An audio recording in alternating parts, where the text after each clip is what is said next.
পদত্যাগ করার ঘোষণা দিয়েছেন মার্কিন জাতীয় গোয়েন্দা বিভাগের পরিচালক তুলসি গ্যাবার্ড। ক্যান্সার আক্রান্ত স্বামীর পাশে থাকতেই এমন সিদ্ধান্ত বলে জানিয়েছেন তিনি। তবে সংবাদ মাধ্যম রয়টার্স বলছে, হোয়াইট হাউস থেকে কার্যত গ্যাবার্ডকে সরিয়ে দেওয়া হয়েছে। এমনকি ভারপ্রাপ্ত নতুন গোয়েন্দা প্রধানের নামও ঘোষণা করেছেন মার্কিন প্রেসিডেন্ট ডোনাল্ড ট্রাম্প। সুব্রত গাইনের রিপোর্ট। তুলসি গ্যাবার্ড যুক্তরাষ্ট্রের প্রথম নারী গোয়েন্দা বিভাগের পরিচালক হিসেবে দায়িত্ব পেয়েছিলেন।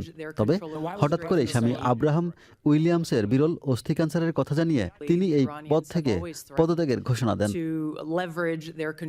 সামাজিক যোগাযোগ মাধ্যম এক্সে এক পোস্টে তিনি বলেন, এই মুহূর্তে জনসেবা থেকে সরে দাঁড়িয়ে স্বামীকে পূর্ণ সমর্থন দিতে হবে।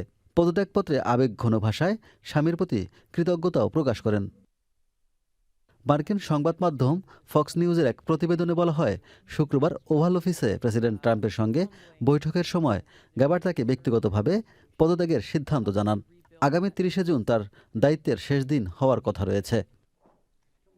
পদত্যাগপত্রে গ্যাবার্ড প্রেসিডেন্ট ট্রাম্পকে ধন্যবাদ জানিয়ে বলেন, গত ১.৫ বছর জাতীয় গোয়েন্দা দপ্তরের নেতৃত্ব দেওয়ার সুযোগ পাওয়াকে তিনি সম্মানের বলে মনে করেন। তবে রয়টার্সকে একটি সূত্র জানিয়েছে, হোয়াইট হাউস থেকে গ্যাবার্ডকে কার্যত সরিয়ে দেওয়া হয়েছে।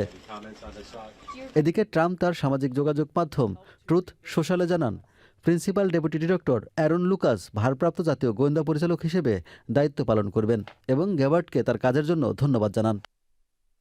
তবে তুলসি গ্যাবার্ডের পদত্যাগ নিয়ে বিশ্লেষকরা ভিন্ন কথাও বলছেন। তাদের দাবি, ইরান ইস্যুতে ট্রাম্প ও গ্যাবার্ডের মতপার্থক্যের কারণে এমনটা হতে পারে। Subrata Gain, Channel I.